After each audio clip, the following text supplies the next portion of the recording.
Hello everyone, Izzy here and welcome back to my channel. At time of recording, Among Us just got a new update, and by just I mean a couple days ago because I am slow, but I knew about it right away, I promise, because I am a professional gamer and I definitely didn't just hear it from someone on Discord. Thank you, friend. Thank you, friend. You really helped me on this one. It was a pretty neat update from what I've definitely experienced through gameplay, not just heard about, because there's new stuff to do in the game, and more importantly, there's colors. You can make your avatar different colors. I mean, wow, that's the content. That's what we're here for. Yeah. The new colors are honestly really neat, and I wanted to make a video with them because I am very familiar with being bad at Among Us. I'm sussy. But the YouTube algorithm loves Among Us, and because I'm such a professional,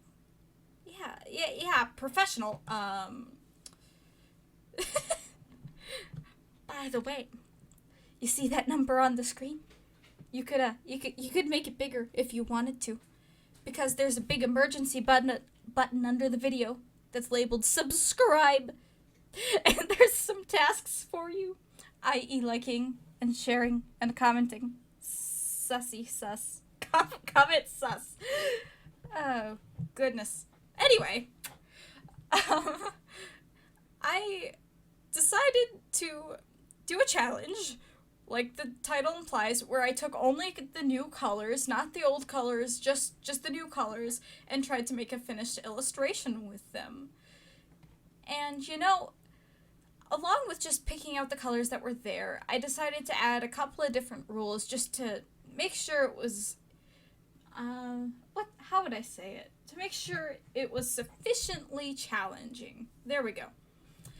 It has a pretty good selection of lighter and darker values as is. So I thought if I used all of the tools in my toolbox, it'd be pretty, not easy exactly, but I don't know, I just wanted to be really true to the challenge. So the first thing is, rather than shading using layer functions or the color black, I would instead take the actual line art and shadow colors from the game. So that is expanding my color palette quite a bit, but it's also still going with the theme of only the colors that are in game new, because, I mean, those are new shadow colors. It still counts, right? Right?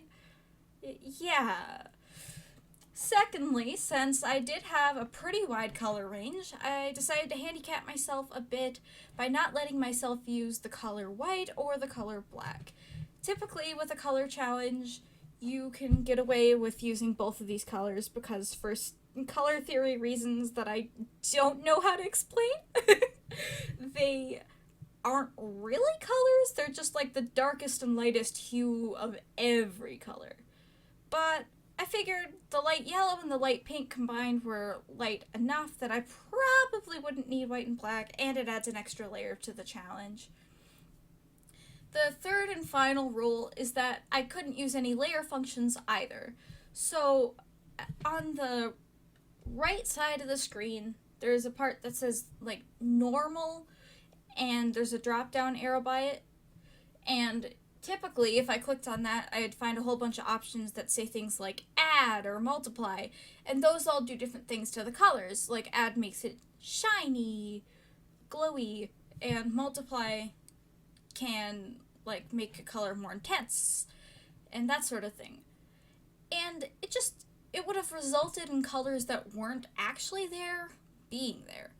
So I decided, you know what, I'm just not going to do it for this, because as much as I'd love to add glows and stuff, I think it adds a lot of polish, that wouldn't really be my idea of conforming to the challenge in this case, because there's so many colors. After I did that and figured out what I was doing, I started to roughly sketch out ideas that had the colors' vibes. Like, I don't know how to explain it other than that you'll look at a set of colors and your brain just comes up with something, or at least that's how I like to take inspiration from color palettes. When I do like challenges, because I have done something similar before, I haven't posted it, but I did it. This time around, the colors gave me two widely different concepts. The first was like pastel, because I saw the pink, the light pink, that's apparently called rose, the yellow that's called banana, and blue. At least I thought it was blue. It's called gray. It's called gray in the reference picture that I used, so I don't know how I missed it. But in either case, it worked just like a blue throughout this. So, I mean, I get where it looks gray, but it's more of like a sky blue or like asphalt blue. Maybe a blue-gray. But I digress. The pastel vibes had me thinking about like pretty floofy dresses and cotton candy and cutesy things like that.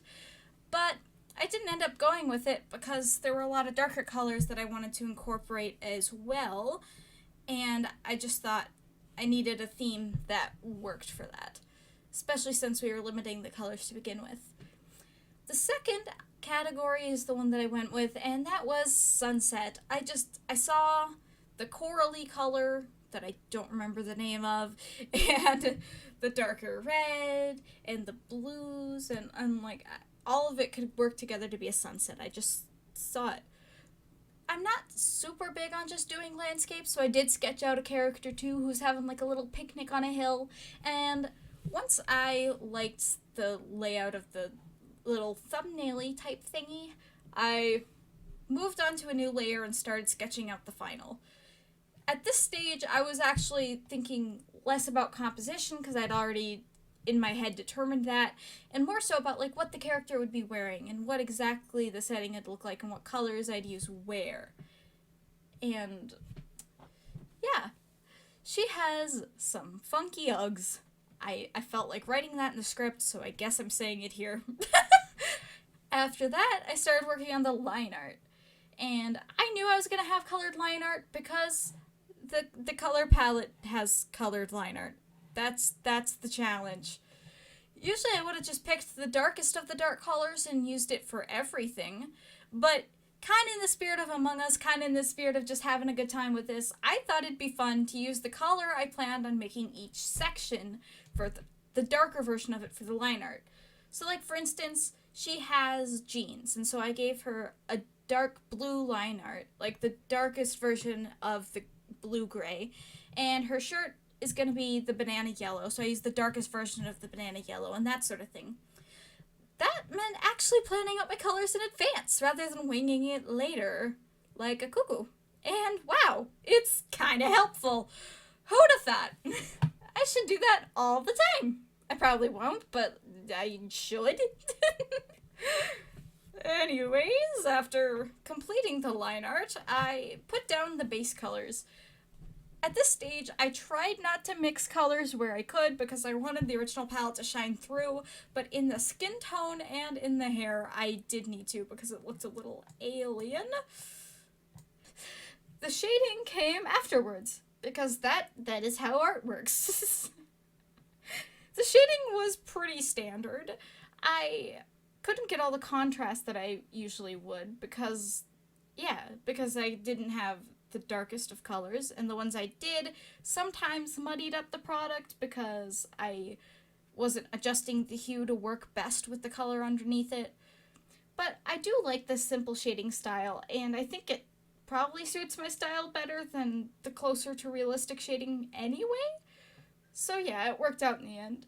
I tried to incorporate multiple very different colors where I could, like putting pink and yellow in the jeans, to hopefully make the finished product look a bit more dynamic. I used Metabang Paint Pro's watercolor tool almost exclusively throughout. I wrote without instead of throughout. I just want to throw that out there. Okay, so mostly the watercolor tool and some airbrushing here and there. The final illustration is pretty simple by digital painting standards, but I like how it came out. The rest of the process was pretty standard. I just kept on shading it. I didn't really have any secondary colors, so I had to mix things. And I mixed things that I wouldn't usually mix, which was a lot of fun. But in the shading department, or the color mixing department, the only big thing of interest was the grass. I was not sure if I was going to be able to create grass. I realized it after I did the drawing. I was like, why did I make this like 90% grass? There is no green. There is no green, and there is no real blue. But apparently gray is closer to blue than we'd have thought, because it worked. The point is, in case anyone was asking when they clicked, yeah, you can make an illustration from just the new colors in Among Us. Not sure why you would, but you can. I'm sure this is what the developers intended when they published this. Now, if you don't mind, I'm gonna go fix the comms. Yep, that's right. Don't click away. This is still Among Us. This is still very much Among Us. Yep, definitely. You'll know the comms have been fixed when you hear music. See y'all in a bit when this is finished.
Let me just vent my way back to the desk real quick. Whoop! All right, here's the finished product. I hope you like the art and the video, and most of all, I hope you have a wonderful and joyful rest of your day. Hope you'll come back soon. Bye? Gosh, outros are hard.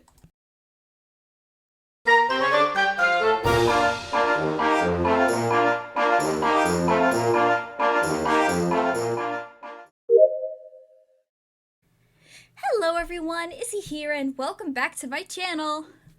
Why do I sound like not a human being? I couldn't get all the contrast that I would... What? Reading moment.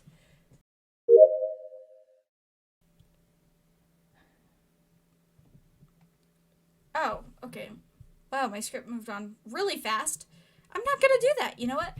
I layered the banana yellow and the darker red for the skin tone, and I used some of the taupey color in the hair because I just thought the two worked. I don't know. Anyway, maybe I should have gone with the script there. And I was very glad about that. It was either gonna look like green or look like dollar store khakis. I thought that was so funny when I wrote it. I really did. Let's move on from that